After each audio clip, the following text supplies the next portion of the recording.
യേശുവിൻ്റെ പീഡാനുഭവങ്ങൾ. An Catherine എംറിച്ചിൻ്റെ ദർശനങ്ങൾ. അധ്യായം 26. യൂദാസിൻ്റെ നിരാശ. ഈശോയെ പീലാത്തോസിൻ്റെ അടുക്കൽ കൊണ്ടുപോകുമ്പോൾ കൂടെ പോകുന്ന ജനക്കൂട്ടത്തിൻ്റെ സംസാരം ശ്രദ്ധിച്ചുകൊണ്ട് ഒറ്റുകാരനായ യൂദാസ് അങ്ങുമിങ്ങും നടന്നു. താഴെ കാണും വിധമുള്ള വാക്കുകൾ അവൻ്റെ ചെവികളിൽ പതിച്ചു. ഈശോയെ പീലാത്തോസിന്റെ മുമ്പിലേക്ക് കൊണ്ടുപോവുകയാണ്. പ്രധാന പുരോഹിതന്മാർ ആ ഗലീലിയനെ മരണത്തിന് വിധിച്ചിരിക്കുന്നു. അവൻ ക്രൂശിക്കപ്പെടും. ഭീകരപീഡനങ്ങൾക്ക് അവൻ വിധേയനായി കഴിഞ്ഞു. യേശുവിൻ്റെ ക്ഷമ അത്ഭുതാവഹം തന്നെ. ഒരു മറുപടിയും പറയുന്നില്ല. താൻ മിശിഹ ആണെന്നും ദൈവത്തിന്റെ വലത്തുഭാഗത്ത് ഉപവിഷ്ടനാകുമെന്ന് മാത്രമേ അവൻ പറയുന്നുള്ളൂ. ഈ വാക്കുകൾ മൂലം അവർ അവനെ കുരിശിൽ തറയ്ക്കും. അവ പറഞ്ഞിരുന്നില്ലെങ്കിൽ അവർക്ക് അവനെ കുരിശിൽ തറയ്ക്കാൻ കഴിയുമായിരുന്നില്ല. അവനെ വിറ്റ അധമൻ, അവന്റെ ശിഷ്യനായ ഒരുവൻ പോലും അല്പം മുമ്പ് അവനോടുകൂടി പെസഹ ഭക്ഷിച്ചവനുമാണ്. ലോകം മുഴുവൻ കിട്ടിയാലും അതുപോലൊരു പ്രവൃത്തി താൻ ചെയ്യുകയില്ല. ആ ഗലീലിയൻ എത്ര വലിയ കുറ്റക്കാരനാണെങ്കിലും അവൻ തന്റെ സുഹൃത്തിന് പണത്തിന് വിറ്റിട്ടില്ല.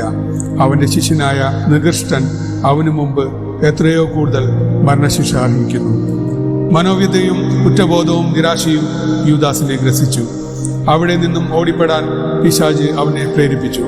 1000 രക്തരക്ഷസുകൾ തന്നെ പിന്തുടർന്നാലെന്ന പോലെ അവൻ ഓടുമ്പോൾ പണസഞ്ചി ശരീരത്തിൽ അടിച്ച് ശബ്ദമുണ്ടാക്കുന്നുണ്ടായിരുന്നു. നരകത്തിൽ നിന്നുള്ള ചാട്ടവാറടി പോലെ പണസഞ്ചി ശരീരത്തിൽ അടിക്കുന്നതിന്റെ അസ്വസ്ഥതയിൽ നിന്ന് രക്ഷപ്പെടുവാൻ വേണ്ടി അവൻ അത് കയ്യിലെടുത്ത് പരമാവധി വേഗത്തിൽ ഓടി. പക്ഷേ എങ്ങോട്ട്? കരുണാനിധിയും രക്ഷകനുമായ ഈശോയുടെ പാദത്തിങ്കൽ വീണ് യഥാർത്ഥ പശ്ചാത്താപത്തോടെ തന്റെ തെറ്റുകൾ ഏറ്റുപറഞ്ഞ് അവനോടുകൂടി മരിക്കുവാൻ തന്നെയും അനുവദിക്കണം എന്ന് യാചിച്ച് മാപ്പ് ചോദിക്കുവാൻ ജനക്കൂട്ടത്തിനടുത്തേക്ക് ഓടുകയല്ല അവൻ ചെയ്തത്. പ്രത്യേക ലോകത്തിന്റെ മുമ്പിൽ കുറ്റവിമുക്തനാകുന്നതിനും പ്രതിഫലത്തിന്റെ ഭാരത്തിൽ നിന്ന് മോചിതനാകുന്നതിനും പരിശ്രമിക്കുകയായിരുന്നു. ആത്മനിയന്ത്രണം നഷ്ടപ്പെട്ടവനെ പോലെ അവൻ ദേവാലയത്തിലേക്ക് ഓടി. അവിടെ ന്യായാധിപ സംഘത്തിലെ അംഗങ്ങളിൽ പലരും ഒരുമിച്ച് കൂടിയിട്ടുണ്ടായിരുന്നു. അവർ ആശ്ചര്യത്തോടെ പരസ്പരം നോക്കി. പരിഹാസ പുഞ്ചിരിയോടെ അവരുടെ നയനങ്ങൾ യൂദാസിന് നേരെ അയച്ചു. അവനാകട്ടെ ചിത്തഭ്രമബാധിതനെ പോലെ പണസഞ്ചി വലിച്ചെടുത്ത് വലതു കൈയിൽ പിടിച്ച് നിരാശനായി വിളിച്ചു പറഞ്ഞു, ഇതാ നിങ്ങളുടെ 30 വെള്ളി നാണയം. നീതിമാനെ ഒറ്റുതരാൻ നിങ്ങൾ തന്ന കൈക്കൂലി. നിങ്ങളുടെ വെള്ളി തിരിച്ചെടുക്കുക. ഈശോയെ വിട്ടയക്കുകയും നമ്മുടെ ഉടമ്പടി ഇവിടെ അവസാനിച്ചിരിക്കുന്നു. ഞാൻ കഠിനമായ പാപം ചെയ്തു. കുറ്റമില്ലാത്ത രക്തം ഞാൻ ഒറ്റിക്കൊടുത്തു. പുരോഹിതന്മാർ പുച്ഛഭാവത്തിൽ അവനോട് പറഞ്ഞു, നിന്റെ പാപവുമായി ഞങ്ങൾക്ക് എന്തു ബന്ധം? നീ നിഷ്കളങ്ക രക്തം വിറ്റു എന്ന് ചിന്തിക്കുന്നുവെങ്കിൽ അത് നിന്റെ കാര്യം. എന്തിന് പണം തന്നുവെന്ന് ഞങ്ങൾക്കറിയാം. ഈശോയെ മരണശിക്ഷയ്ക്ക് ഞങ്ങൾ വിധിച്ചു കഴിഞ്ഞു. നിനക്കുള്ള പണം കിട്ടി. ഇനി അധികം സംസാരിക്കേണ്ട. പ്രശ്നക്കാരെ ഒഴിവാക്കാൻ വ്യഗ്രതപ്പെടുന്നവർ സാധാരണ ചെയ്യാറുള്ളത് പോലെ കഠിനമായി സംസാരിച്ച് അവർ സ്ഥലം വിട്ടു. ഈ വാക്കുകൾ യൂദാസിനെ ഭ്രാന്ത് പിടിപ്പിച്ചു. അവന്റെ തലമുടിയിഴകൾ നിവർന്നു നിന്നു. ആ 30 വെള്ളി നാണയങ്ങൾ സൂക്ഷിച്ചിരുന്ന സഞ്ചി നടുവെ വലിച്ചു കീറി പണം ദേവാലയത്തിലേക്ക് വലിച്ചെറിഞ്ഞ് അവൻ പട്ടണത്തിന് പുറത്തേക്ക് ഓടി. അവൻ വീണ്ടും ഹിന്നോം താഴ്വരയിൽ ഒരു ഭ്രാന്തനെ പോലെ ധൃതിയിൽ അങ്ങോട്ടും ഇങ്ങോട്ടും നടക്കുന്നത് ഞാൻ കണ്ടു. അവനെ നിരാശയിൽ ആഴ്ത്താൻ സാത്താൻ ചെവിയിൽ മന്ത്രിച്ചുകൊണ്ട് ഭീകരരൂപത്തിൽ അവനോടൊപ്പം ഉണ്ടായിരുന്നു. പണ്ടുകാലത്ത് യഹൂദർ തങ്ങളുടെ കുഞ്ഞുങ്ങളെ വിഗ്രഹങ്ങൾക്ക് ബലി കൊടുത്ത് പ്രവാചകന്മാർ ശാപങ്ങൾ ചൊരിഞ്ഞ ആ താഴ്വരയിൽ ഈ ശാപവാക്കുകളെല്ലാം തന്റെ നേർക്ക് തിരിഞ്ഞതുപോലെ അവന് തോന്നി. താഴെ പറയുന്നവ ഇതിന് ഉദാഹരണമാണ്. അവർ പുറത്തു പോകുകയും എനിക്കെതിരായ പാപം ചെയ്തവരുടെ ജഡങ്ങൾ കാണുകയും ചെയ്യും. അവയിലെ പുഴുക്കൾ ചാവുകയില്ല, തീ കെടുകയുമില്ല. പിശാച് വീണ്ടും അവന്റെ ചെവിയിൽ മന്ത്രിച്ചു, കായേൻ, നിന്റെ സഹോദരൻ ആബേൽ എവിടെ? നീ എന്തു ചെയ്തു? അവന്റെ രക്തം പ്രതികാരത്തിനു വേണ്ടി എന്റെ പക്കൽ നിലവിളിക്കുന്നു. നീ ഭൂമിയിൽ ശപിക്കപ്പെട്ടവനാണ്. എക്കാലവും നീ അലഞ്ഞു നടക്കും.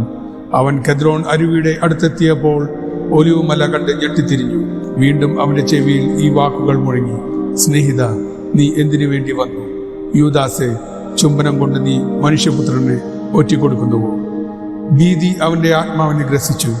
അവന്റെ ചിന്ത അലഞ്ഞു തിരിയാൻ തുടങ്ങി. പിശാച് വീണ്ടും മന്ത്രിച്ചു, ദാവീദ് അബ്സലോമിൽ നിന്ന് ഓടി രക്ഷപ്പെടുമ്പോൾ കെദ്രോൺ കടന്നത് ഇവിടെയാണ്. അബ്സലോം തൂങ്ങി മരിച്ചു. ദാവീദ് താഴെ പറയും വിധം സംസാരിച്ചത് നിന്നെക്കുറിച്ചാണ്. നന്മയ്ക്ക് പകരമായ തിന്മ കൊണ്ട് അവരെനിക്ക് പ്രതിഫലം തന്നു. എന്റെ സ്നേഹത്തിന് പകരം വെറുപ്പും. പിശാച് അവന്റെ വലത്തുഭാഗത്ത് നിൽക്കട്ടെ. വിധി ദിവസത്തിൽ അവൻ കുറ്റക്കാരനായി പുറന്തള്ളപ്പെടട്ടെ. അവന്റെ ദിവസങ്ങൾ എണ്ണപ്പെടാതെ ആകട്ടെ. അവന്റെ സിംഹാസനത്തിൽ മറ്റൊരാൾ അവരോധിക്കപ്പെടട്ടെ. അവന്റെ പിതാവിന്റെ അധർമ്മം നമ്മുടെ ദൈവത്തിന് മുമ്പിൽ അനുസ്മരിക്കപ്പെടട്ടെ. അവന്റെ അമ്മയുടെ പാപങ്ങൾ മായ്ച്ചു കളയാതിരിക്കട്ടെ. കാരണം അവൻ കരുണ കാണിക്കാൻ മറന്നുപോയി. പാവപ്പെട്ടവരെയും യാചകരെയും ഹൃദയം തകർന്നവരെയും അവൻ പീഡിപ്പിച്ചു വധിച്ചു. അവൻ ശാപത്തെ സ്നേഹിച്ചു, ഉടുപ്പ് പോലെ ധരിച്ചു. അത് വെള്ളം പോലെ അവന്റെ ഉദരത്തിലേക്കും എണ്ണ പോലെ അസ്ഥികളിലേക്കും പ്രവേശിച്ചു. അത് എപ്പോഴും അവനെ മൂടുന്ന വസ്ത്രം പോലെയും അരയിൽ കെട്ടിയിരിക്കുന്ന കച്ച പോലെയും ആയിരിക്കട്ടെ. ഭയാനകമായ ഈ ചിന്തകളിൽ മുഴുകി യൂദാസ് ഓടി മലയുടെ അടിവാരത്തിലെത്തി. ഇരുണ്ട് വിജനമായ ആ സ്ഥലം ദുർഗന്ധം വമിക്കുന്ന ജീർണ അവശിഷ്ടങ്ങൾ കൊണ്ട് നിറഞ്ഞതായിരുന്നു. തമ്മിൽ ചേരാത്ത സ്വരങ്ങൾ പട്ടണത്തിൽ നിന്ന് അവന്റെ കാതുകളിൽ മുഴങ്ങി. പിശാച് നിരന്തരം ഇങ്ങനെ ആവർത്തിച്ചുകൊണ്ടിരുന്നു. അവർ അവനെ കൊല്ലാൻ ഒരുങ്ങുന്നു. നീ അവനെ വിറ്റു. നിയമം നിനക്കറിയില്ലേ? തന്റെ സഹോദരന്മാരിൽ ഒരുവനെ വിൽക്കുകയും അതിന്റെ വില വാങ്ങുകയും ചെയ്യുന്നവൻ മരിക്കട്ടെ. നീജ, നിന്റെ ദുരിതത്തിന് വിരാമമിടൂ. നിരാശയ്ക്ക് അടിമപ്പെട്ട യൂദാസ് തന്റെ കച്ച വലിച്ചു കീറി ഒരു മരത്തിൽ തൂങ്ങി. ആ മരം ഒരു പാറയുടെ വിടവിൽ ഉള്ളതായിരുന്നു. മരണശേഷം അവന്റെ ശരീരം പൊട്ടി